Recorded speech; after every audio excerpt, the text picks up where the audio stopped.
Hello everyone, Assalamu alaikum. Welcome to the last webinar of our series on Reclaiming Adl and Ihsan in Muslim marriages. I hope you enjoyed listening to the beautiful voices of the Hadra Shefshawaniya, songs from the Sufi tradition in the Moroccan town of Shefshawan. Thank you for joining us from different time zones. We are very grateful for your presence, and we hope that our gathering today will mutually enrich us. My name is Sarah Masu. I'm part of Musawah's knowledge building team, and I will be co-moderating this webinar with Dr. Ziba Mir-Hosseini, a well-known Islamic feminist scholar and co-founder of Musawah. My colleague Jana will share with you some housekeeping rules in the chat, and participants who are joining us on Zoom, you will be able to engage with us during the Q&A session. We're so much looking forward to your questions and reflections. And today we have the honor to welcome two groundbreaking scholar activists and beautiful souls, Dr. Amina Wadud and Dr. Saadiya Shaikh. They will share with us their insight on how to pursue spiritual growth in our families. Unfortunately, spirituality, which is at the heart of our faith, is often missing in our conversations on marriage and family relations. As if this intimate space does not involve our souls, as if within our families we were not seeking taqwa and God consciousness. Our research initiative, and this webinar in particular, aims to transcend these boundaries between ethics and laws, between the spiritual, the physical, and the emotional.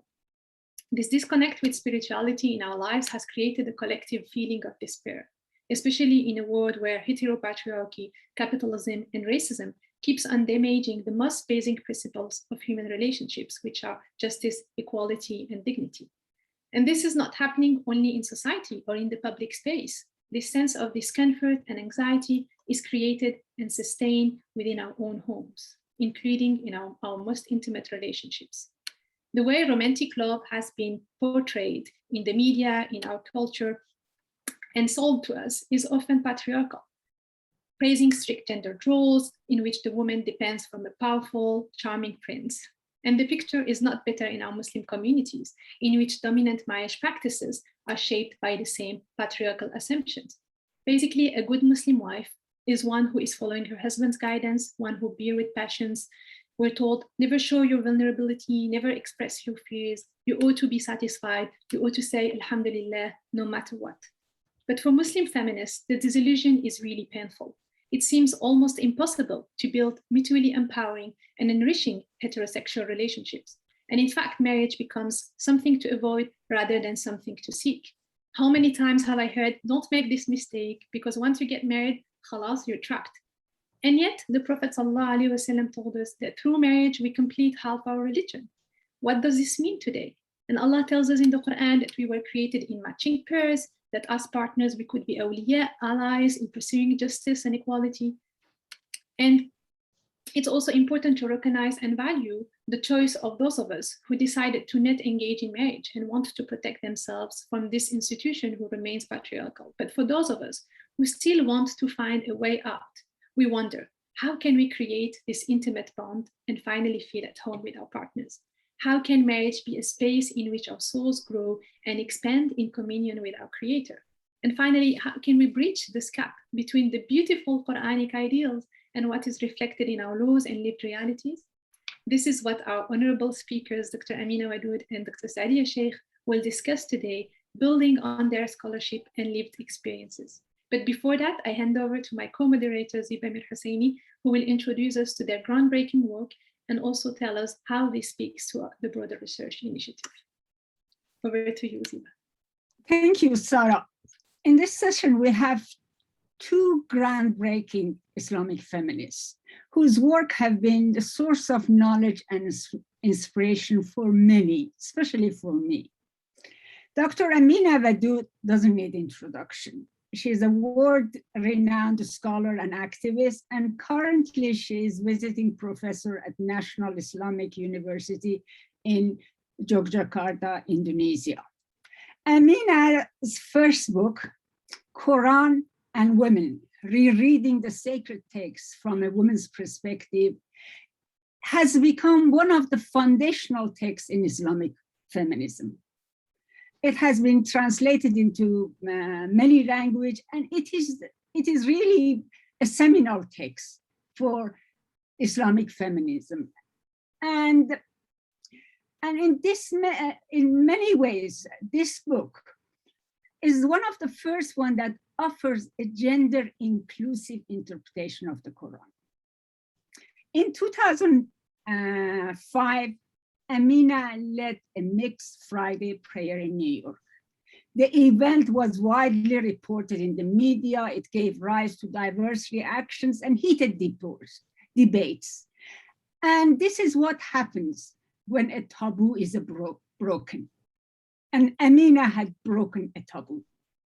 A year later, in 2006, her second book came, Inside Gender Jihad, Women's Reform in Islam. And it is in this book that she talks about her trajectory and traces her spiritual and intellectual journey to gender-inclusive theology and its relevance to social action and reformist Islam. So we're honored to have her with us. I now want to introduce you to another inspiring feminist, Dr. Sadia Shaikh. She is professor in the Department of Study of Religion at the University of Cape Town, South Africa. Sadia has brought the refreshing lens of Sufism to bear on issues on gender justice and equality in Islam. She is the author of one of the groundbreaking books, and it's an award-winning book as well, Sufi Narratives of Intimacy, Ibn Arabi, Gender and Sexuality. This is a brilliant book. And in this book, she offers a brilliant, really, interpretation of the daring ideas of Ibn Arabi, one of the greatest Muslim thinkers and Sufis of the 13th century. And the book is one of those rare studies that bring Sufi teachings and perspectives into the realm of gender and social action. And in that sense, it is indeed groundbreaking.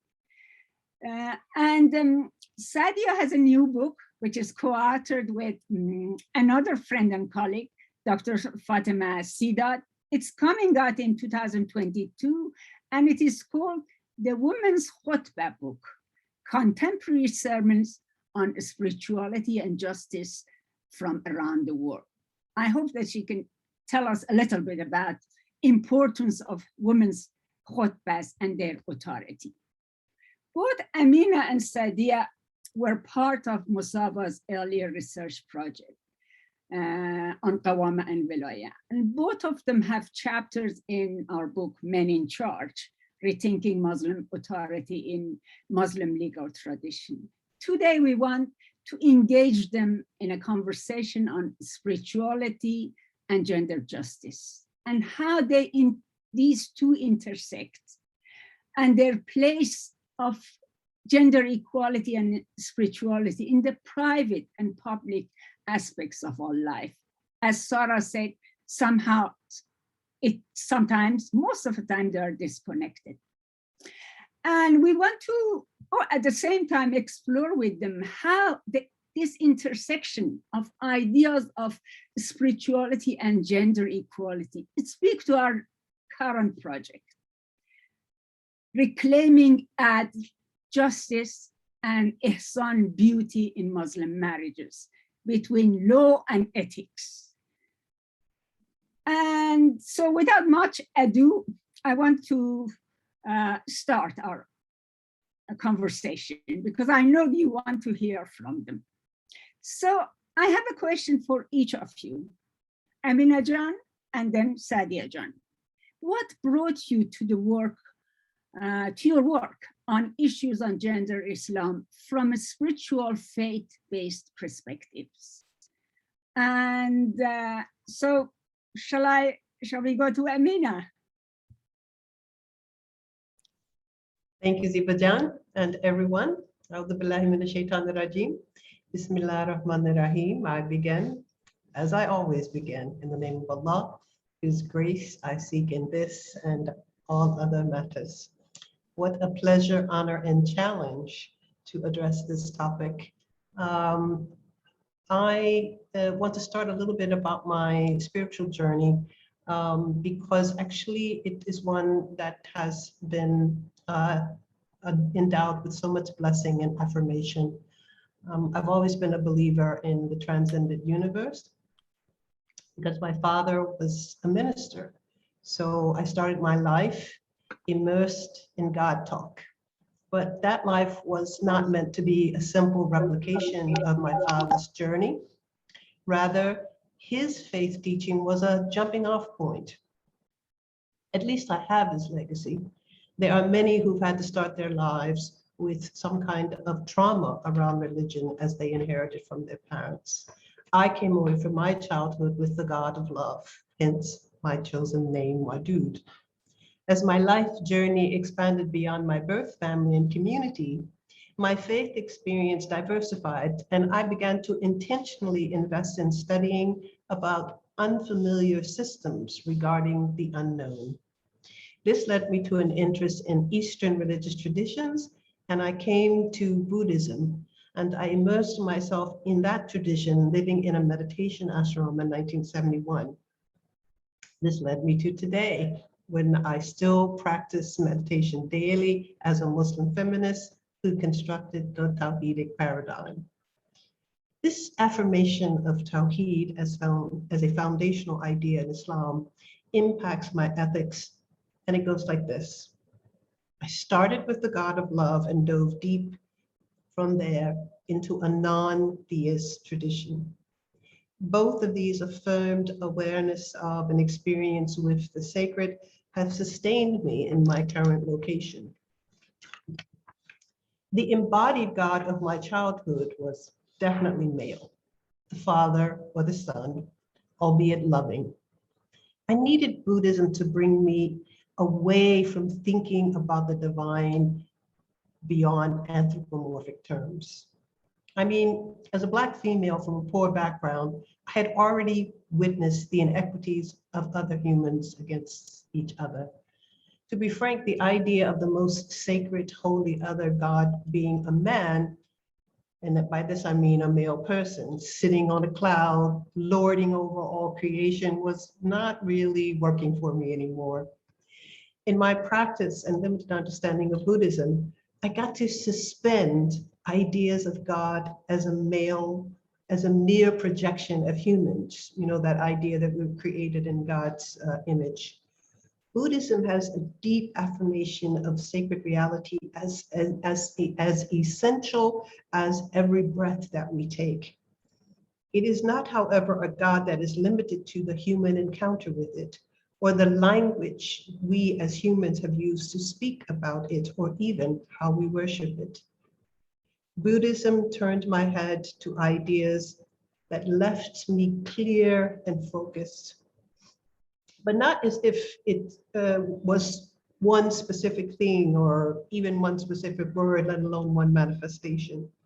With that freedom, I entered into Islam. My journey in Islam has been shown as one of agency. The idea that we are created as Khalifa. Inni ja'ilun fil ardi Khalifa. The Quran tells us, indeed, I will create on the earth a Khalifa. A Khalifa is a representative or a vice regent, an agent of something. And that something is dynamic and is what we capture in the Tawhidic paradigm as a social justice construct. As a Muslim by choice for nearly 50 years, I have developed the understanding of Tawhid that is based upon not only Allah as one, but of Allah as that which sustains beauty and harmony in all of the universes. This pervasive beauty and dynamic harmony is also available to us as agents. We are free to align ourselves with this sacred harmony, what most Muslims express as saying we're following the divine will. But in the common parlance, this gets to be associated with do's and don'ts, and not to an ethic of harmony and beauty. An ethic of harmony and beauty is one which embraces the known, the unknown, and the unknowable universe by giving embodied support to that dynamic of harmonious balance. As such, it promotes reciprocity and care. To me, the pervasive patriarchy of thousands of years supports an idea that when the twin halves, yin and yang, Jamal, Jalal, feminine and masculine come together, there must be a conflict between these two rigid opposites. And as such, many of us cannot see a way to reconcile. Everything is created between the two, but how these two are related differs based on the system used to understand these archetypes. For me, even at the subatomic level, therefore in every minute aspect of the known realms, the Shahada, there is a constant interplay between the two in a kind of sacred dance. Only if that dance is harmonious can it be sustained along the line of the sacred trajectory. And I need to say too, because of interest in the non-binary, as is my own identity, that not everything masculine is male, and not every male is only masculine, or that everything feminine is female, and every female is only feminine. That's how I use the terms masculine and feminine, since there is no such reality that makes that corollary work, except in the politics of patriarchy. As I continue to revisit Tawhid, I embrace at a deeper level not only how it is the motivation of human to human equality and reciprocity, and thus the best means for articulating an Islamic perspective on human rights, that is, one is not preferred over the other because of race, gender, sexuality, religion, class, ableism, and the like. I still confirm this, but I recently followed my own inspiration to delve deeper into the divine feminine, the Jamal. The goal is still harmony and reciprocity, a harmony and reciprocity that is not just the idea of the one true God, Allah, not just this one ultimate reality as the motivation for constructing systems of equality and reciprocity, but an even deeper spiritual realization. Our systems and cultures across the history of Islam got sidetracked through the necessary affirmation of the divine masculine, the Jalal, the sublime, all-powerful Allah. It did so to such an extent that we lost the balance. In other words, I now believe we cannot get to Tawheed without coming face to face with the subtlety and ambiguity of the divine feminine, the Jamal. Since Tawheed is dynamic, continuous, a complex intertwining of opposites into mutually supportive, harmonious pairs, where one of the pair cannot exist without the other. This is what supports and is supported by the one sacred, holy other, the ultimate Allah, as the energetic reality that brings the pair together. For us as humans, it means we can learn more through love. Love of self, love of others, love of the earth, love of Allah. We cannot invoke this love by accident. Well, we can, but I want to say something about love that is intentional, that is choosing justice and compassion. You know, my first last name was actually Tawhidi, because I've been working with this term, in fact, my whole journey throughout Islam, but it continues to grow and expand. In particular, I just want to close by saying something about experiences with feminism. When women's equality is articulated in only secular, mundane, political, or social terms, it ignores spirituality as integral to the theme of intersectionality. I had to take stock in order to align myself and my Islam with feminism.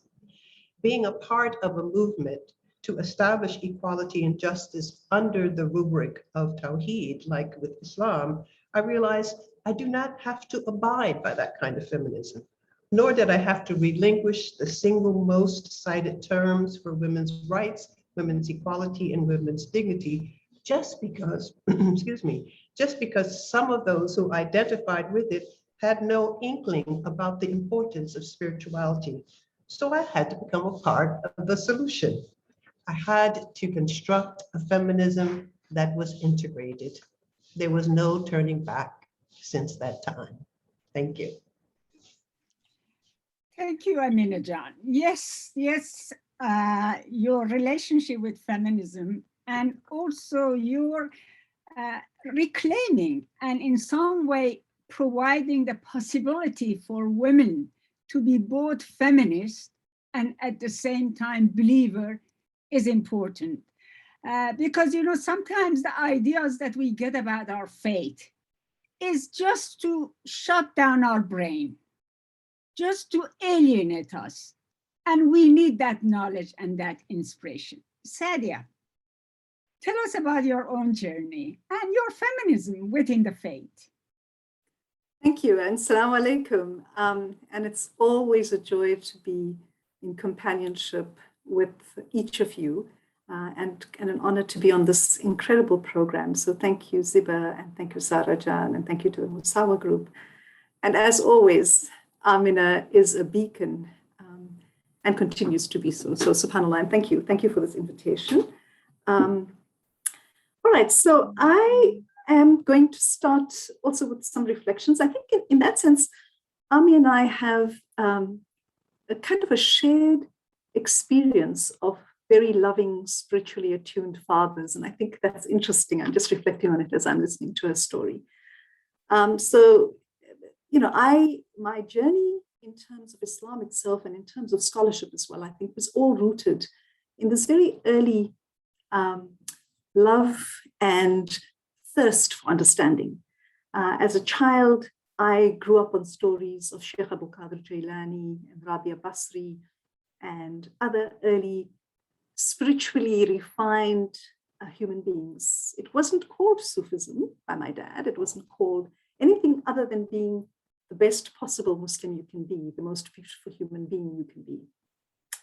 And so I was raised on these stories. My mum was also kind of a very engaged individual in the sense that she had a love for Salah, and she had a love for, she actually used to lead the Ramadan prayers at our neighbor's home. So it was interesting, like many people, the men used to go off to the mosque, and the women folk in this neighborhood, we lived in an apartment building, we would pray our Ramadan Salah as a female congregation. And it was the first time that I experienced that. I remember the sense of just being in community and being in community with women was actually, as a young child, something that I was very excited about and I looked forward to. And I found it deeply fulfilling.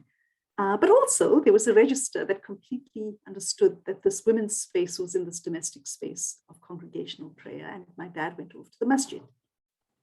So at a very early phase, there was great joy in participating in ritual. There was a great sense of stories around, what being a beautiful human being, being a true Muslim was about, what I would, and as a young child, I loved superheroes. So the idea of, all of these kind of,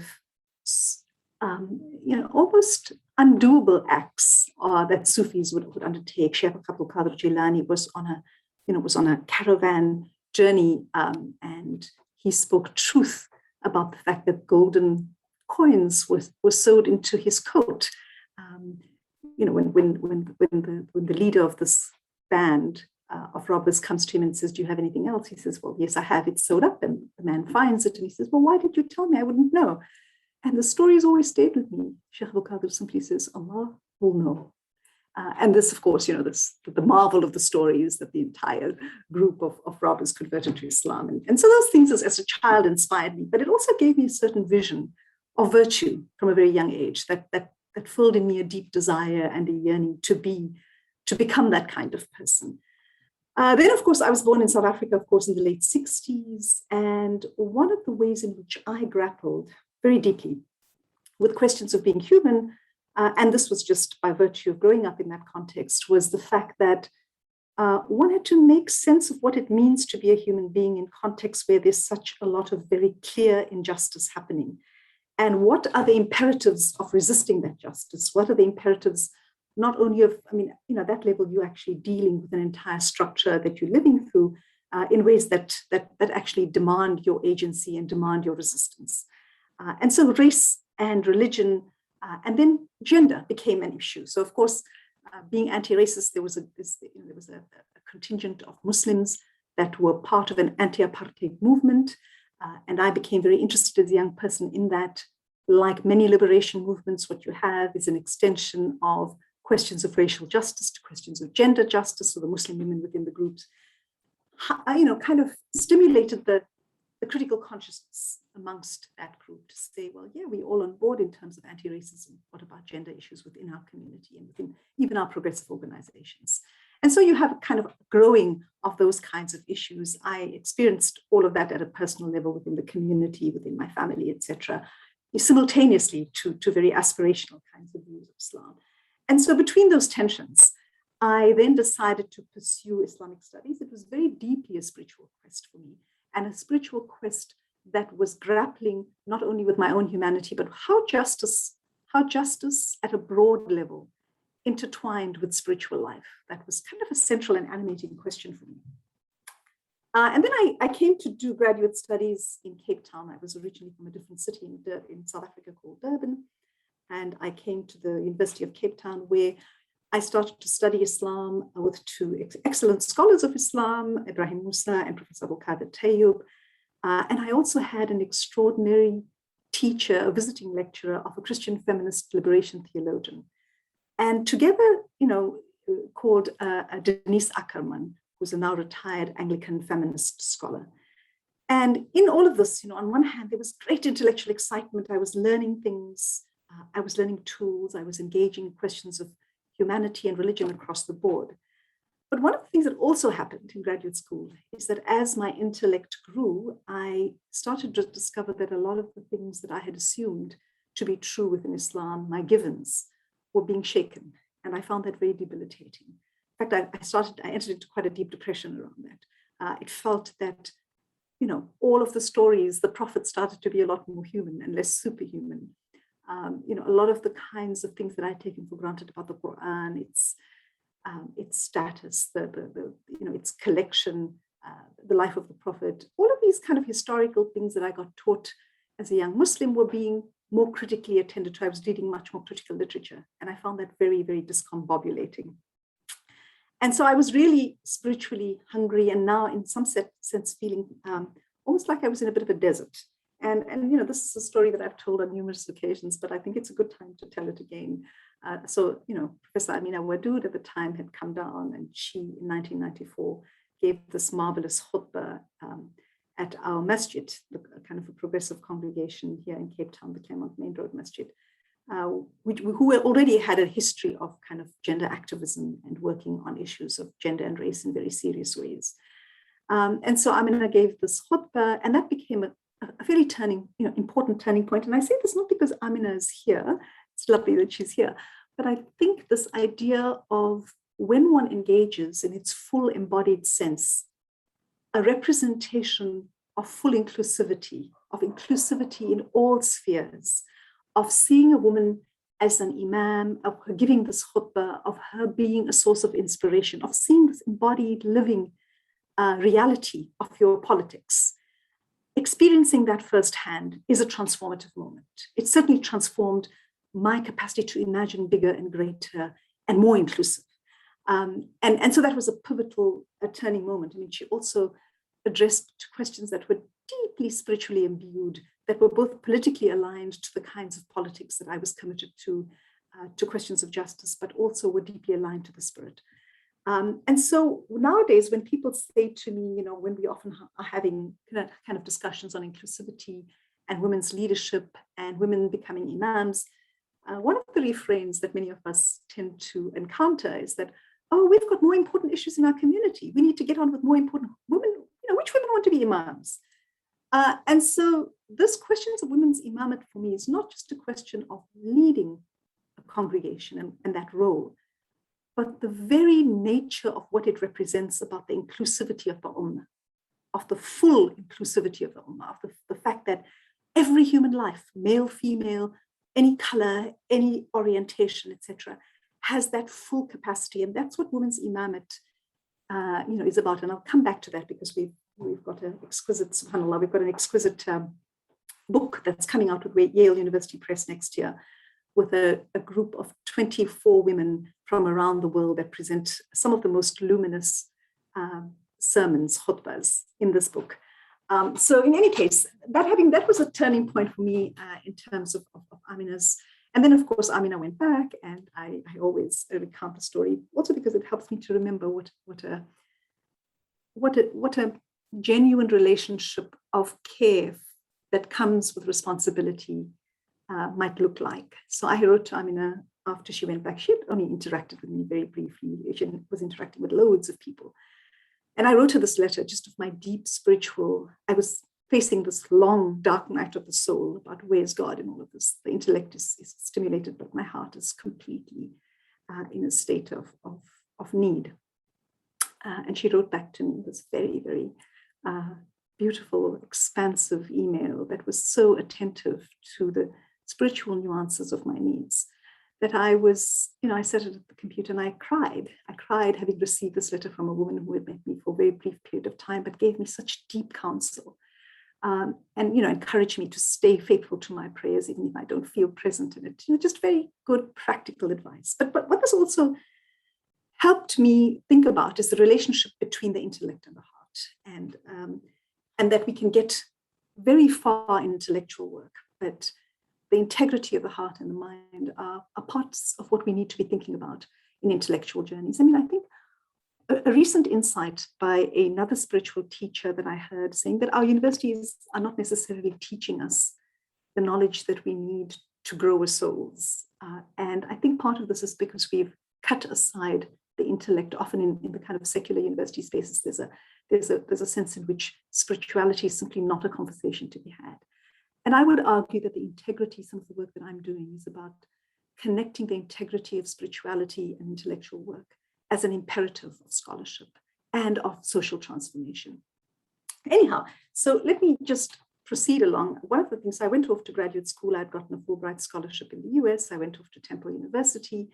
And what I had done in my master's study at the University of Cape Town was I had done a study with Muslim women. So I want to hold onto that moment for a bit because it it kind of allowed me to develop a central node of analysis. And that's, I did interviews with women who had been in relationships of abuse. Their husbands were abusive men who had physically beaten them. And I was interviewing them, and I was trying to understand how it is that these women firstly negotiated the violence. How did they survive this? What were the community resources?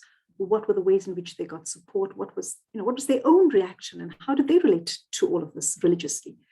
And through that work, what was clear to me, both in terms of the advice they were getting from any of the imams, from their families, etc., that many of the problems of violence was because people had very distorted understandings of the foundational aspects of human nature. So let me restate this, that an ethics is premised on a certain understanding of the underlying view of human nature. An ethics of what is acceptable, what kind of behaviors are acceptable, are premised on a particular view of psychology, the self, and a theology. And so I was now saying, okay, so I need to go and look underneath what actually Maryam Attar calls the meta-ethics. It was clear to me that the normative ethics and the applied ethics needed an inquiry that it was founded upon meta-ethics, it was founded upon certain cosmologies and a theological anthropology, and I needed to go and research this. But the other thing that I derived from this particular study was something that I called the tafsir of praxis, which is that these women, in the same way that medieval exegetes and all kinds of scholarly exegetes or mufassirun were doing an interpretation of the Qur'an, these women, through their very lives, through the ways in which they lived a certain kind of understanding of God and the Qur'an and their relationship to religion, engaged with and created and brought to us a way of interpretation that emerged through a living engagement with the tradition. And so this idea of a tafsir of praxis, that every human being has, through their very existence, is an interpretive node of the divine word and how it's lived and embodied. And that's something that I've developed and has been taken up by a number of other Muslim scholars, which I'm very pleased about, alhamdulillah. The idea of lived experience as rendering meaningful knowledge that we need to take seriously as we're thinking about the ethical project and lived experiences that's happening in the current period. Of course, that then took me off to my PhD studies, and I was now interested in what are the underlying maps, theological maps, cosmologies, or the meta-ethical framework that we could go through. And I discovered, to my absolute delight, Ibn Arabi, who's a medieval or pre-modern Sufi of the 12th, 13th century.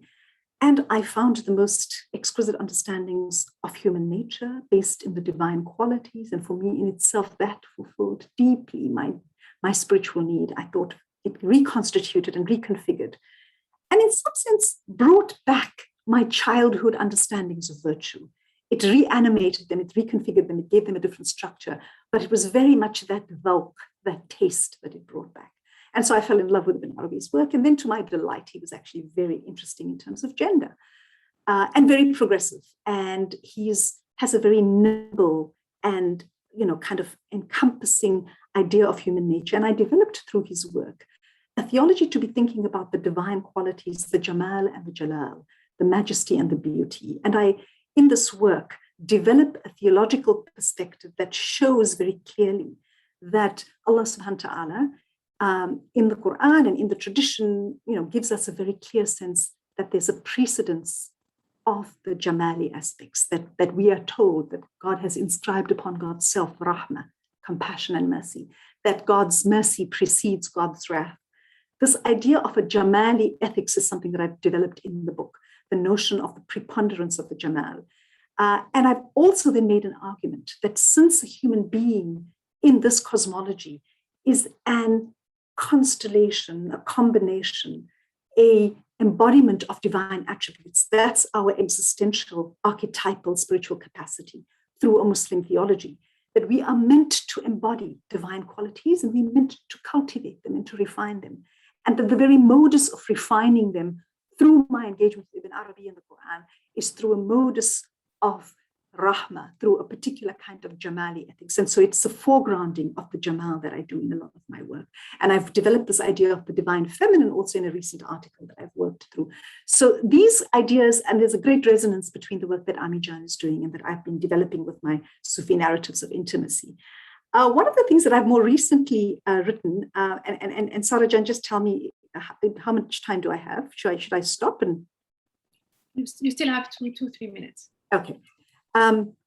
So one of the things that I am now currently working on, and that my work is focused on, is thinking about how to imbue some of the kinds of contemporary ethics through these theological, ethical resources that we have in Tasawwuf, to what we have in Sufism. And I, of course, want to say here, as I always like to say up front, Sufism is not the panacea of all things good and wonderful. Sufism is like the rest of Islam. We have great beauty and some of the most extraordinary narratives of spirituality within it, but we also have the entire legacy of androcentrism. And it's the work of our generation to be able to be looking at our tradition both lovingly and as a resource of meaning and wisdom, but also critically.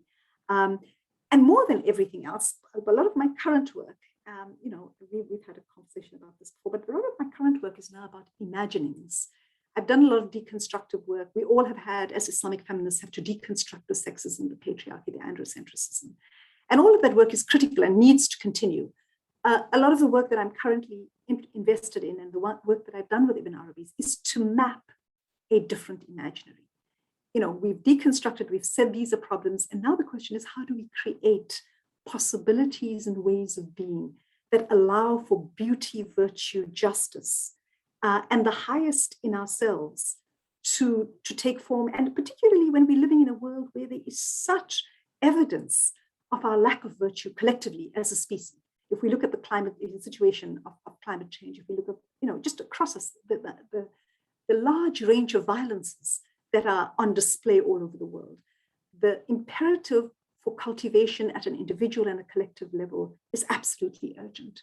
And so we have to create different visions, different life worlds, different imaginaries that we are to inspire ourselves with and to try to live in sync with.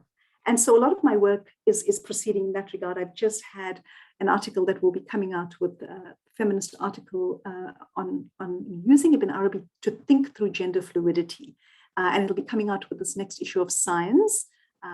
And it's looking at cultivating a kind of a feminist approach, drawing on the archive of Ibn Arabi to be thinking through gender fluidity and looking through these interactive ways of Jamal and Jalal and the notion of ongoing and unfolding journeys of being and becoming through engagements with Sufism and with Ibn Arabi in particular.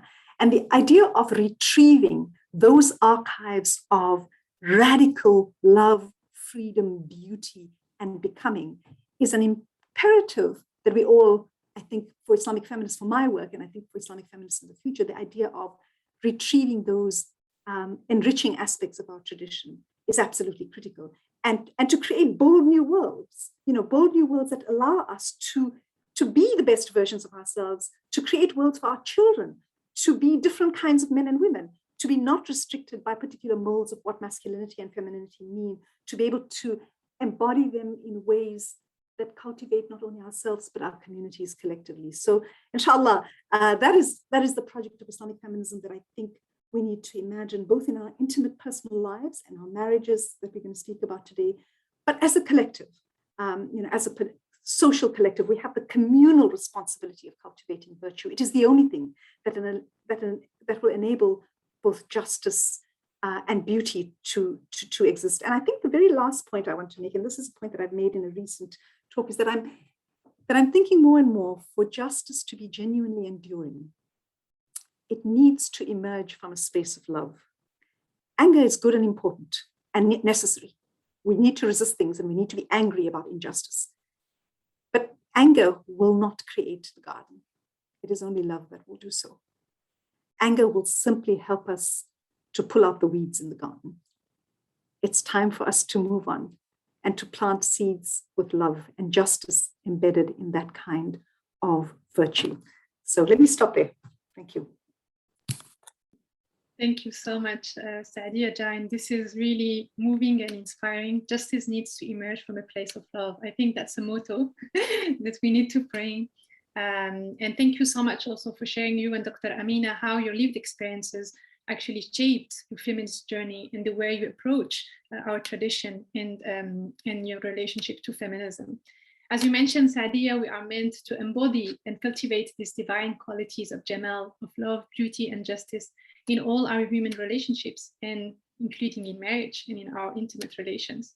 So this is what I would like to ask you now, Dr. Amina, Dr. Sadia, to imagine with us, what would an ideal Muslim marriage look like to you? What does it mean to have an intimate partnership? And what does justice actually look like in this kind of relationship? Is there a roadmap in the Qur'an or in our tradition that can help us think about how to shape this bond, this mithaq, physically, spiritually, and emotionally? And maybe we can start with Dr. Amina. Thank you. I always love talking with Sadia because there's just so much overlap, and it makes me feel connected in the universe. So thank you, John. So I'm going to start with her comment about a different imaginary, because what I want to say here, I'm offering really as a reflection on ideals. I've not experienced what I'm going to be talking about here. And in fact, I don't know why I felt like I needed to do these calculations, but I've been Muslim, coming up to 50 years, and I've only had a partner for 20 of those years. So that means 30 years of my adult life I've been celibate. This would not have been my choice.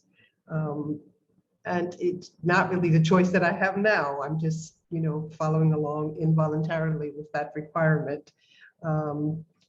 I have a lot of friends who are content in their senior years to remain unpartnered, and I have friends who are content to remain in long-term partnerships that actually don't have a successful confirmation of what I want to share here. So I understand that. I offer my reflections, but I need to add this little detail to do it. There are 9 major planets, and each of these rule over a house in the personal astrological chart, along with the sun and the moon and the ascendant. So you have 12 in each of yours, each of those are someplace. In my chart, 6 of them are ruled by Venus. So I think I'm predisposed to think about love, romance, partnership, sexuality, and intimacy. I'm wired to reflect on love. And since most of my signs are in Libra, which is an air sign, I'm preoccupied with the idea of the ideal. While I truly believe that these ideals have real possibilities, I'm okay to say beforehand that I might set the bar a little bit high. According to the Qur'an, humans were created weak. And as Sadia just said, nothing motivates like love. I'm committed to life as an experience of seeking love and intimacy by creating love and intimacy, not only my last name, but also in terms of what I think about marriage. Marriage is an institution. The terms of this institution and the way that it is practiced and supported in society is in accordance to the paradigms of the construction of the dominant worldview in that society.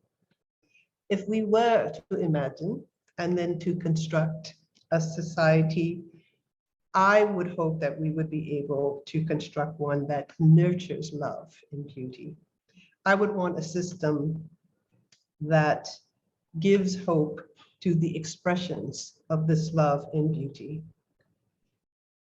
I don't really see what I'm talking about, as I said, in real terms, but I like to work towards it because being able to articulate these things in terms of love and beauty helped me to see ways to arrive at the goal of the affirmation of that love and beauty. When I first came to Islam, I fell in love with the Qur'an. And one of my favorite passages at the time, which I had in on a beautiful calligraphy that I kept on my wall, is a place where the Qur'an says emphatically, وَمِنْ آيَاتِهِ أَنْ خَلَقَ مِنْ أَنفُسِكُمْ أَزْوَاجٌ لِتَسْكُنُوا إِلَيْهَا. وَجَعَلَ بَيْنَكُمْ مُوَدَّةً وَرَحْمَةً. Let's break this down, okay? First of all, it's among the ayat of Allah, min ayatihi. It means it's sacred. And then it says something fundamental about the creation of humankind. An khalaqakum an khalaqa min anfusikum, that Allah created from your own souls azwajan. That is, we have mates or partners that were created from our own nature, from our own orientation. The nafs is like the ego, it's the soul, it's the intimate self. And it's also used to talk about type or class or, different words for kind or classification. So, as I said, it means you have a partner from your own orientation. And nafs is fundamental to the self. And when it follows to say, litaskunu ilayha, to me, it means to say that the mate will inspire serenity, peace, harmony, dare I say beauty. Okay, let's stop for a minute. Think about it. A sacred text that takes the time to talk in a language which is similar to the New Age notions about soulmate. Kind of talk I don't really want to dwell in the New Age terms of it, but let's just say that there is at least a divine assertion of understanding intimate relationships as those which bring peace, sakina. And finally, just in case you didn't get it from the above, the Qur'an also says that Allah made between the pair muwaddatan wa rahmah.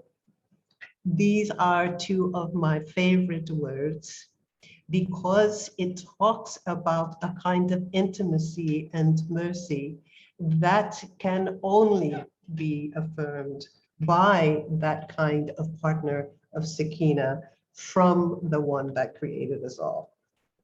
So that's what I see when I say marriage in Islam.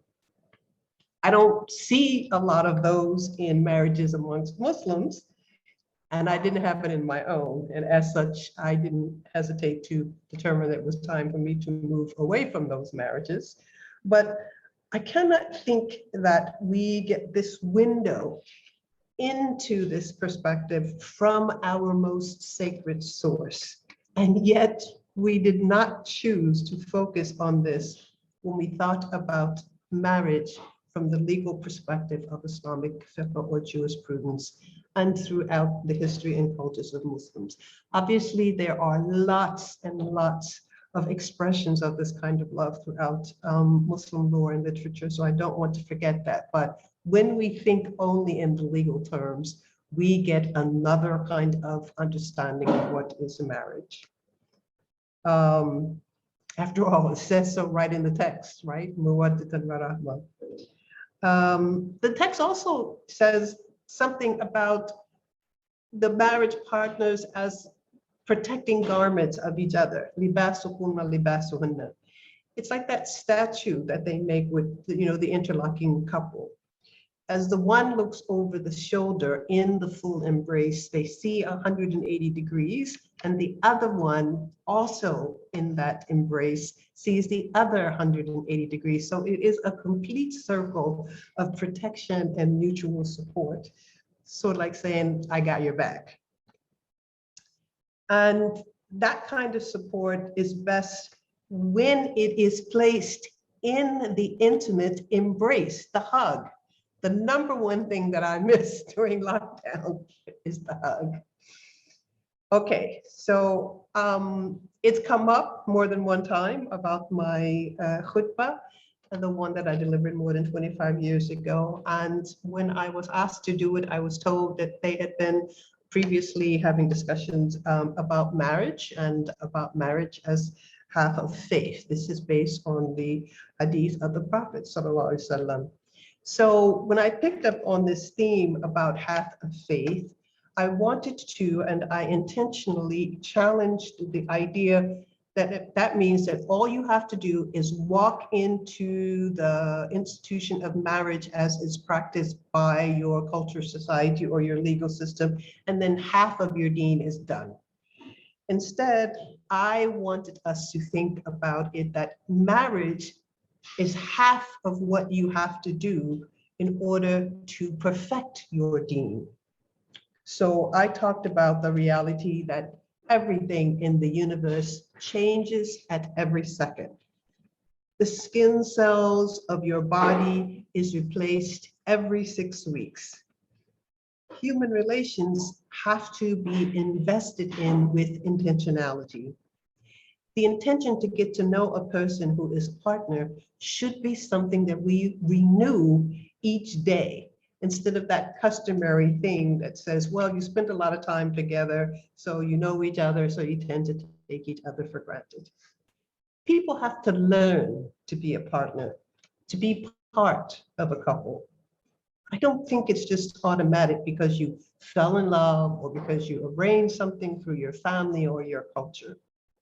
I think that if the goal of each human is the perfection of the humanity, that is towards al-Ihsan and Kamil, then we have to perfect our relationship with others, especially the intimate sexual partnership, taking the time to know the other, as well as being part of what it is that the other struggles to affirm as they move towards their own goal of al-Ihsan and Kamil. Thank you. Thank you so much, Dr. Amina, for this. Really, I mean, you actually responded to my first question about how do we understand this half of your deen? And actually, I wish we were told that instead of just thinking you have to just sign a contract and then that's it. And as you said, it's really important to learn how to be a partner, because this is not something that we are taught. People just take it for granted. And I think it echoes with what Sadia said just before about the fact that we don't have this knowledge about the heart. How do we learn how to grow, how to nourish our souls? And I think it's kind of similar. There are this kind of premarital courses, but all what you learn here is what the woman should do, what the husband can do, and you have nothing at all about sakan and mawadda and rahma, as if all this was just a decorum, and then you don't put them in practice. Now, up to you, Dr. Sadia. I would love to hear about what is your vision of marriage. Thank you. All right. So I think this is a lovely order, because I think Amijan has set up the kind of landscape, the spiritual landscape of it quite beautifully, and the vision of it. And what I want to do now is to go into what I think are some of the techniques or the insights that might help us to be thinking about this. So marriage is indeed half of faith, because the work that goes into it can be some of the most intense inner and outer work I think a human being can do. And some of that work is deeply joyous, nourishing, and fulfilling. Some of it just ordinary and mundane, and some of it difficult and really sometimes quite painful. So living and embodying one's love and commitment day after day, during ease and during difficulty, is indeed one of the meaningful challenges and opportunities for us as human beings.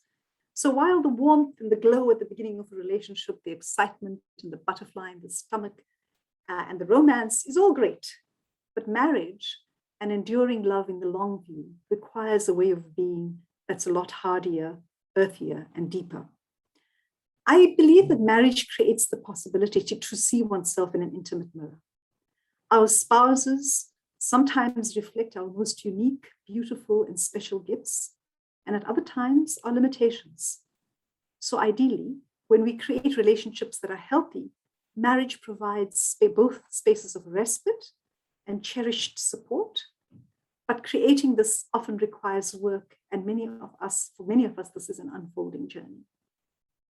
So the output I need us to recognize, I think, if we're thinking in this register, for marriage to function in this transformative way, there has to indeed be the basic component of justice. If there is a deep power imbalance between the partners in the ways the patriarchy creates, much of the spiritual deepening enabled by marriage can be distorted, and as we know, in fact, abused. So let me upfront say, before all of the reflections I'm going to offer here about the cultivation of the self in marriage, there is an assumption of equality. My reflections presuppose, as a given, necessary, established foundation, that marriage that we live and we are wanting to envision is to be built on justice, deep respect, and the full recognition of the integrity of one's partner as a companion and a friend. So from this premise, I want to call on the insights of one of my most deeply luminous spiritual teachers, Shaikh Muhammad Rahim Ba Muhyiddin, rahmatullah alayh. And Ba says, and I quote, "Unless love is connected to God, unless it's connected to truth, to compassion, to justice, to grace, it is possible to break down," unquote. And I think he distills the essential divine qualities that spouses are meant to cultivate in their relationships with each other. Truth, compassion, justice, and grace are vital spiritual nutrients that nourish love and allow it to grow and to endure. In Islam, each of these attributes are integral to love, which are attributes of Allah subhanahu wa ta'ala. They're God's attributes, they're divine attributes, but they're also attributes that we have and are meant to cultivate in ourselves and in our relationships. And since I want to think about how we might embody them pragmatically or practically. So the connection for me, at least if I'm thinking about it, the connection, or at least how I've tried to live through this and learned through many stumbling blocks, as my husband will no doubt testify to. I think the connection between love and truth translates into honesty and candor in one's relationship. Being frank and unguarded with a partner frees one to feel comfortable in your skin. But this honesty or this truthfulness also requires the accompanying quality of compassion, the ability to genuinely extend yourself with sensitivity and gentleness, which provides comfort. So compassion, I believe, provides a balance to the quality of honesty. When honesty has the potential to become a little bit brutal or to hurt one, it is compassion that holds honesty together with tenderness in a marriage. Thus, one may raise difficult issues without causing deep injury to the heart of one's partner. Justice is essential to harmony and balance in a marriage. Justice in the first and most basic level is to treat one's partner fairly, to be respectful of their dignity and the full personhood. Treating a partner fairly and respectfully, particularly in times of conflict and disagreement, I find, allows one to deepen and mature love, or one's love. And I think this is particularly important when we're angry or we feel justified in our anger. Perhaps we brought up the same issue 100 times, or the same irritating behavior, or the same particular thing that annoys us. Justice insists that we recognize, even in these moments, the other components of the person that are good and admirable. Justice, meaning the proper scale, asks us to not myopically or singularly focus on the bad aspect of our spouse, and to resist the impulse to constantly, hone in on that or see the cup as half full, or constantly find fault. Not to reduce all of who the person is to the one occasion or the episode or them having messed up. Justice invites us to rise to the challenge of keeping the whole person in view, particularly focusing on and attentive to their noble qualities during difficult times. Justice allows us to recognize that we are all changing and shifting. Who one is a year ago is different from now. Who you were 10 years ago is different from who you are now. Who you're going to be in the future is likely to be quite different from where you are right now. We are not to hold ourselves or our partners hostage to some version of themselves in the past or some painful experience, on the condition that we have learned and changed from those struggles, of course. Let me be clear, this is not a call to be patient with abuse of any kind, but rather a call to see that when meaningful growth and change happens, when we grow out of a limitation or heal from a previous painful space, that we are present to the change and the development in ourselves and in our spouses. A friend of mine uses a lovely phrase. She says, when they're having a problem in their relationship, and she says, when somebody is bringing up old stuff, she says to a partner, don't kitchen sink. Don't go bring up the muck that's blocking up the kitchen sink. I think this capacity to let things go is also a question of a certain kind of tawakkul, of actually, leaving things in a space of the past and not digging up painful things and allowing oneself to heal. And I think that allows us to shift negative patterns. Justice summons us to establish equality in our relationships, thereby fostering greater intimacy. A spiritual component of equality urges each partner to consciously rein in that inner voice that asserts its own self-importance, the arrogance, the voice that says, I know better, I'm right, he must be wrong. We must recognize this instinctive positing of the nafs al-ammara, the commanding self, as it arises, and we use it as an opportunity to transform it. And here I want to return to the mirror image that I invoked earlier of spouses as our intimate mirrors. Ironically, in reflecting our flaws and sometimes giving us a glimpse into our own ugliness, our spouses can provide us with a gift of transformation more clearly. It is only when we're able to see this mirror that sometimes our partners might sharply reflect our own weakness and failings, that we can attend to them. Sometimes they're invisible to ourselves and we need a mirror to show them to us so we can clean up the muck. We can cultivate and transform our character. We can become, more refined, more beautiful, more noble, more tender, more just, more kind, more compassionate, more truthful. In some, more like our divine potential. This is, I think, one of the bounties of marriage. And we can only hear without being defensive. And we can only see this mirror clearly if we resist that impulse that we all have to be defensive.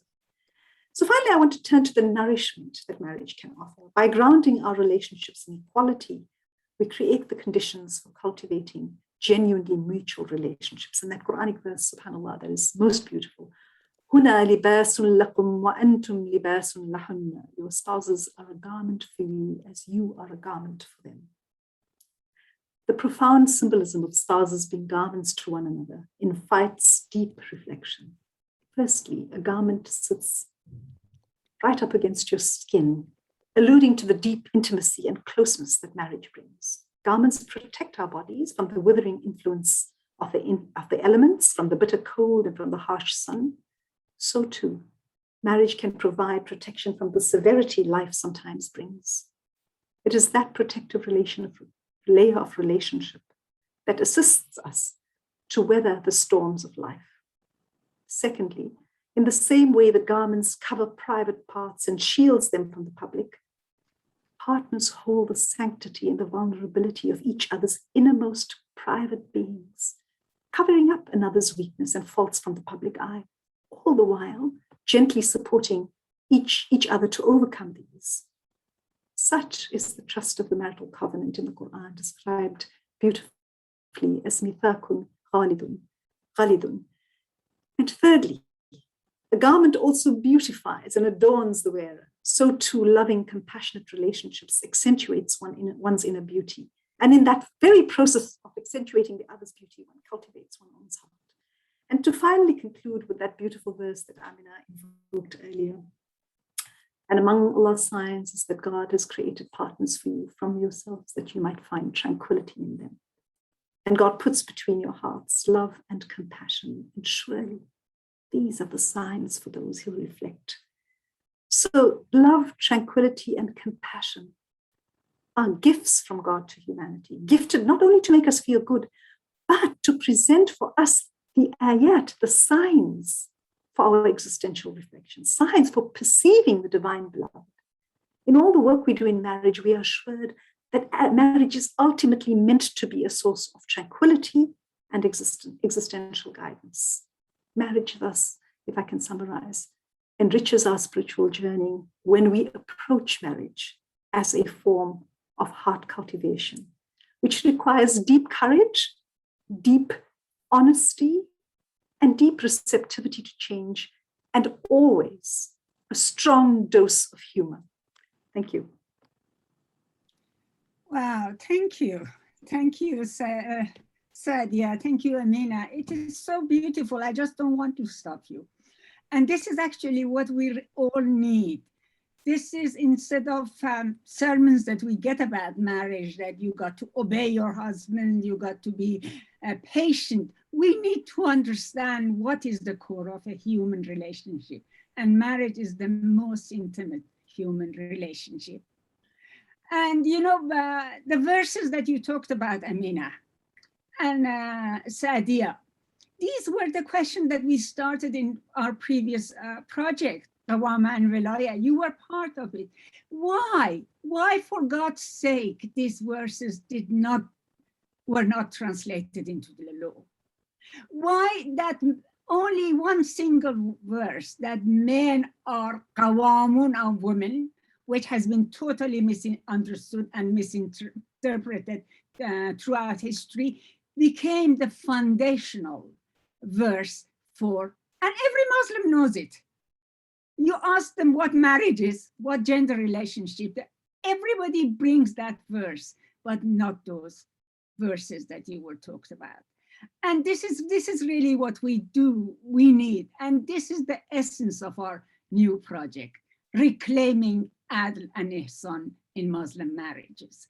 And to do that, we need to have egalitarian ethics, because as you both showed us, without equality, because without justice, there cannot be beauty and love. And patriarchy is so bad for men, even it's worse for men than women in so many spaces. And our project is building egalitarian ethics, reclaiming it, and also opening spaces for conversation. And as both of you said, imagining. With this, I want to hand over to Sarah to go to the questions, because I know that there are many who want to ask you questions, and both of you are just inspiring. Thank you. Thank you so much, Dr. Amina and Dr. Sadia. And I know we also had planned a third set of questions, but because we are short in time, we would like to invite our participants to share their reflections, and hopefully you can also build on some of the reflections you were going to share in the third part. So thank you also to our colleague Jana, who has been collecting the questions for the webinar. And I'm going to address the first question to Dr. Amina Wadud. It's a question, how can we get theory into application in Muslim communities and societies around the world? How can we, as Dr. Wadud so aptly puts it, embrace the Jamali aspect of Allah, loving ourselves and others? Actually, this also could be addressed by Dr. Sadia. Yes, I'm happy to have this question, because in my own life, I find that I'm also trying to balance between the sort of pragmatic, the practical, the policy-oriented role as an advocate, and my own deep desire to embrace, this sort of deep spiritual continual awakening. Because sometimes it seems as if these two things really cannot be reconciled. And for that, I really wish for us to let go of the expectation that there has to be a single consolidated answer for everything. That's what got us in trouble in the first place. It's much easier to adjudicate ar-rijalu qawwamuna 'ala an-nisa than it is to adjudicate mawaddatan wa rahmah. And yet, that's what exactly we must do. We have to learn to embrace this love, justice, mercy, beauty, and harmony as an ingredient, and what we would determine is in fact marriage. We have to be able to encode it in the ways in which we construct behavior, so that the relationships can build on a tradition of affirming that kind of thing as being necessary, not as being something that's abstract. In other words, we have to embrace those ambiguous borders, because with the embrace of the ambiguous, we actually learned to have expansion in the soul, in the mind, and in the heart. And the idea that it was just so much easier to adjudicate in the realm of things that were black and white has led us to a very fixed and rigid notion of what is Islam, who is Allah, and what it means to be Muslim, let alone to advocate on behalf of gender justice and equality. So when we expand our horizons and we believe in the possibility that we can in fact nurture, even within our legal systems, an understanding, of love and mercy as part of marriage, we have a better chance of finding the ways to be able to implement it, and also find it one of the practical things that can be affirmed within our systems. Thank you, Dr. Amina. Dr. Sadia, would you like to add?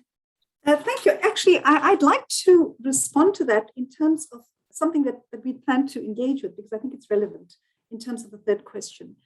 And I think that part of instituting Mawadda and Rahma, of legislating it, of bringing it into form. One of the examples that I think that can be helpful for us to think about is how we think about the nikah ceremony, how we think about the marital ceremony. So the khutbah book that we have a number of marriage khutbahs in it as well. And one of the forms that are changing in communities that are seeking more egalitarian relationships is the very nature of the nikah khutbah. So I come from a community in South Africa where traditionally women would be, the father would come to a bride in a private space and would ask her with a witness if she gives permission, and then he would go off to the masjid where the actual nikah, the imam would then officiate the nikah between the father of the bride and the husband. And this is a deeply problematic custom. This is deeply problematic because of that very instant of instantiating and committing oneself in that imaginary, both in the physicality of it, but in the imaginary of the marriage itself. That form completely renders the woman invisible, right? So you're not even there. You're not even there. You can't even present yourself to say, I am undertaking this particular relationship. I am entering into a covenant with you. Your voice is present. You are physically absent. And so that in itself is a tremendously damaging ritual. We need to be transforming our rituals so that the form of the kinds of ethics and values and virtues we want to enable through marriage is actually reflected in our form. So we need to have marriages where women are present. We know that the law, in some sense, the fiqh, really just requires a contract. It requires witnesses. It requires mutual understanding and obligation. So we can reconfigure and think about how we can creatively bring into existence forms of marriage that enable us, or the very nikah ritual itself, that enables us to be able to create that initial space to hold a very different thing. And then, of course, pragmatically, I mean, the ritual is one thing. The reality is that people need to have these very difficult conversations before marriage, need to be speaking already at the onset of their marriages, very frankly and honestly about what they would do in the case of potential polygyny. Are they comfortable with the polygamous relationship? If not, what outs do they have? What kind of access to divorce do they have? What happens at the termination of a marriage? All of that is about cultivating virtue, those difficult conversations about what it means to create virtuous forms. So I think that's important. I mean, so the other point that I did bring up is that often I have been asked to officiate at weddings of people that are, in communities where the old forms no longer work. And often one partner wants it, but then the question is, well, if it's not a real imam marrying us, am I really married? And what will my mother-in-law say? And what will my aunt say? And so the questions, of course, is that, how do you then enable structural change? And it will only happen when the first couple does it and the second couple does it. And so being those kind of forerunners is also an important part of contributing to a growing and changing consciousness around form. But that's just one example. I think there's a number of other ones that we can talk about. I don't want to take up more time with that. Thank you, Dr. Sadia. And actually, Zibada, and I will just go to the next question maybe. It speaks because you gave the example of how do we enact this in our rituals, and many of our participants actually are asking how do we also bring that back to the laws, because we criticize how the laws are challenging, and the laws are the ones who are actually directly impacting our lives. So one of the question was, how do you go about legislating mawadda and rahma if we had to do so? Codified modern law so far can only work if it talks about concrete rules, right, and obligation. How do you square that circle legally, especially when this kind of law uses the powerful arms of the state to force itself on us, on our families and our lives? So I would like to address this question. Dr. Amina? I saw an interview with Obama and Trevor Noah, and Obama said something which was, really quite thought-provoking about what do you do when you inherit certain types of systems, or you inherit, in his case, like two wars, what do you do from that place forward? And I think it's important to understand that actually Musawah has already been operating from that place forward. And what you see is that there is a kind of a delicate motion, sort of 2 steps, forward and not backwards, but maybe a step or 2 to the side. Because eventually what you have to do is to understand that, first of all, you can implement systems of ethics and justice. And this, because we don't see them now, doesn't mean that we cannot move from where we are to the next place. Obviously, we think about law in positive terms. So we think about very concrete and closed, types of, laws and policies and the like. But actually, all the laws and policies come from an ethic. It comes from a location. Unfortunately, they mostly come from a patriarchal location today. So we sometimes lack the idea that there is a vision beyond them and that we can make the steps to move beyond them. And literally, we have to start where we are. And sometimes you have to address the most egregious injustice first before you can get to, everything. But to me, it is always those specific steps that are aligned with the vision. If you don't have a vision of mawaddatan wa rahma, love and mercy as the goal of marriage, then you will always be held hostage by its lack of reflection in the laws, as you have them now. So for one thing, you really do have to aspire for them as a possibility, and you have to make a way. I had an interview yesterday with Barbara Smith, one of the most well-known Black feminists, in the United States. And we talked about it because she, was one of those people who made a way where there was no way, and actually had titles that, reflect that, kind of thing. We have to start thinking outside of the box. I was once in an elevator in a Quaker institution, a fellowship. And I'd never had this experience before when you're coming to strangers in such an intimate location, where I didn't feel at all other, not because I, was a Muslim and it was in the United States, or I have all my other peculiarities, which I definitely graduate towards because that's who I am, but I didn't feel othered. And I found it really strange. There was a kid and a parent, and I just found it really strange. How is it you're going to be in an elevator and you're going to encounter this sense of yourself as affirmed in such a strange place? And as I was waiting for our event to begin, I began to read the literature that they had posted in the center. And they actually had an agenda, and they taught from that agenda. And that agenda was how to affirm the humanity of the other. And I thought to myself, well, you can teach it.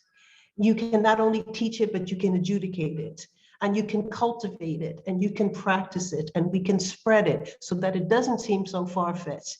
Yes, it is far-fetched from where we're located now, but we have to get away from the idea that it is impossible.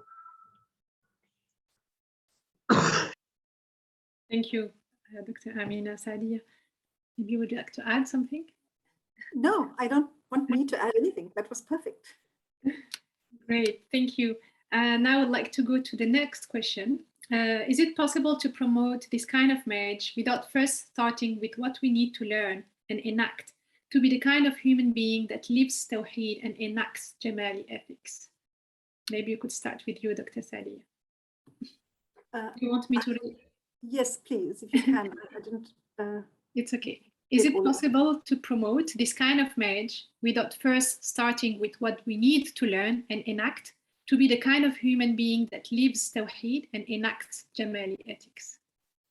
So basically, how do we start by learning this, and then only we could promote this kind of nurturing marriage? Or, as you actually mentioned it just earlier, is marriage a kind of learning process as well? And I think it's both simultaneously, right? I think it's both. It has to be both all the time, right? We learn to be better by being better, and we become. And I think a lot of it, though, is about consciousness, right? So we're all not transparent to ourselves. We'd like to be, but we're not. That's why having a partner. I mean, so one of the things when you get married, I mean, your family patterns. Normally, people have kind of aligned themselves to their own peculiarities and your family dynamics. You know it for the last, I don't know, whenever you get married, right? But when you get married, you, as an adult, often, or when you have your first partner that you're living with, it might not be a marital relationship. It might be a first intimate relationship. So whatever the spectrum is, right? Your first adult relationship with your partner is a space where, as an adult, a new person is encountering you. And so things that might have been rendered invisible are suddenly rendered visible. And so it's an opportunity, and it's an opportunity for in that moment for you to either say, oh, that's a nasty person and they're not seeing me for who I truly am, or there's a part of you that can stand back and say, oh, do I need to look at something? Do I need to actually be thinking about this more carefully?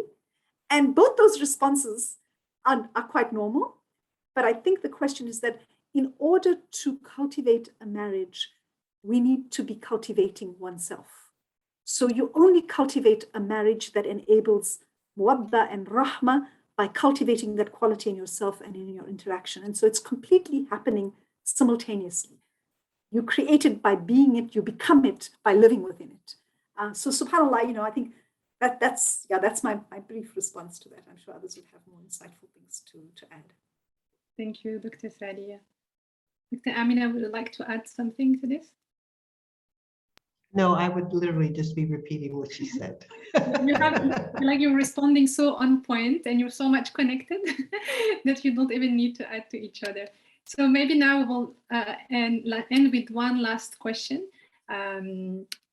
which goes back to the female ritual leadership.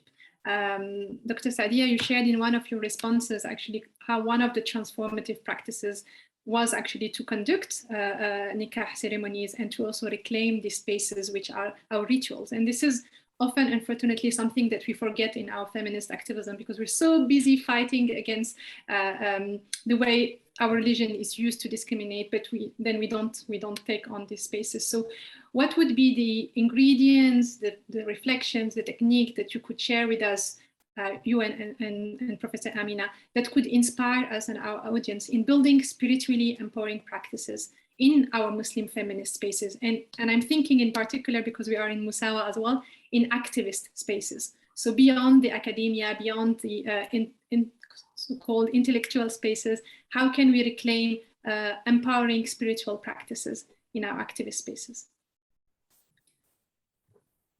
Very briefly, my comment around that is that in our activist spaces, like in our lives, which are often consumed by so many demands on us, if we don't make time to sit in our relationship with Allah subhanahu wa ta'ala, if we don't take time of quietness, and if we don't take time, and I know this firsthand, we will completely burn out. And it's impossible to imagine and to be and to create a space if we don't do that. And I say this to myself as I say it to others, that it's something that one constantly has to work at enabling. So both in terms of one's own everyday life, if you don't create the time for the quieting of your mind, for the space of reflecting, for the space of honesty with the self, and for the receptivity, simple, open, quiet receptivity to God, nothing else can grow, not nothing else can grow, but it makes it very hard for things to grow. I think that simultaneously in activist spaces, to actively create nurture and to actively create practices that we have within the tradition, and people are also creating very beautiful kind of practices that take from a variety of spaces, to enable that as being integral to the work is probably something we need to give more attention to. We're so busy dealing with problems, right? But actually, if we think about it, if your tank is empty, there's very little to give. So what fills up? What fills it up? And I think there's many ways that we can think about various different Islamic practices or religious practices or spiritually imbuing practices that enable that. And I think we need to think about that quite creatively. Yeah, in addition to taking the time, that is, suspending the busyness and the activity to do that deep reflection, I also recognize that many of us have not been raised to believe in the potential of our own spiritual leadership. And so we're a bit shy to, sort of curtail this journey towards these very real, very important, very pragmatic goals. But as Sadia said, it is something that you have to integrate into what you're doing. And one of the things that I began to practice more and more, once you become the lady imam, everywhere you go, people want you to lead prayer. And I don't always want to lead prayer. So I've actually been cultivating, I like Sadia's word, I've actually been cultivating a mode of deconstructing the hegemony of spiritual leadership and taking it back to its basic. And in taking it back to its basic, allowing for and encouraging everyone to participate from where they are and to hold space for each one's participation. I swear to you, the most beautiful, Jum'ah that I participated in, and I've been in some really amazing ones, including with Sadia Jan as the Imam, is one where, once again, they came to me, and I said, we can all do this. And we literally broke down all of the tasks that go into the construction, of a full Jum'ah, into to multiple participants. And when you see this happen, you are no longer thinking about equality. You are experiencing it from your deepest level, because everyone brings what they have and from where they are. And as a consequence, we learn to sit present with where we are, and it encourages us to increase that practice in all things that we do. I just have to completely go, yeah, absolutely. I think Ami Jan has really focused on something really crucial. And this retrieval of authority or of religious agency, not even just authority, it's about taking away that agency from all of the authorities and actually reclaiming it in oneself. And I think these, to enable different forms of masjid practices, even, or any kinds of things that we associate with authority, to allow it and to democratize it, to create communities. And I'm part of an online Muslim women's Jummah group, which is extraordinary because we have children doing the salawat. We had adhan done by a duo of women in the most exquisite voices. And we have a different person do the khutbah, a different person to lead the salah. And so that kind of this kind of giving everybody different spaces and voices actually deconstructs this kind of outside authority, both for yourself and within the community. And then it allows us also to appreciate diversity. Sometimes originally I didn't have an aesthetic ear for a certain kind of recitation, and I would go, oh, but then over time, I learned to actually even hear that beauty can come in forms that that my conditioning doesn't always immediately recognize, and actually cultivates a deeper quality of appreciation for beauty. So I think that point about Amina's is right on head. And I think we really need to think about how we can do that in all of our communal spaces. Thank you, Sarah. I think the time is come for us to conclude, although this conversation has been so enriching and so nurturing that we need more of this. We really need more of this. I actually want to conclude by coming back to what both of you say, imagining, and also taking up, assuming our spiritual leadership and intellectual leadership. The essence of religion is spirituality.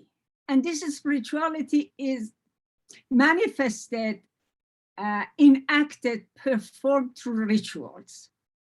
We have agency here as individual Muslims.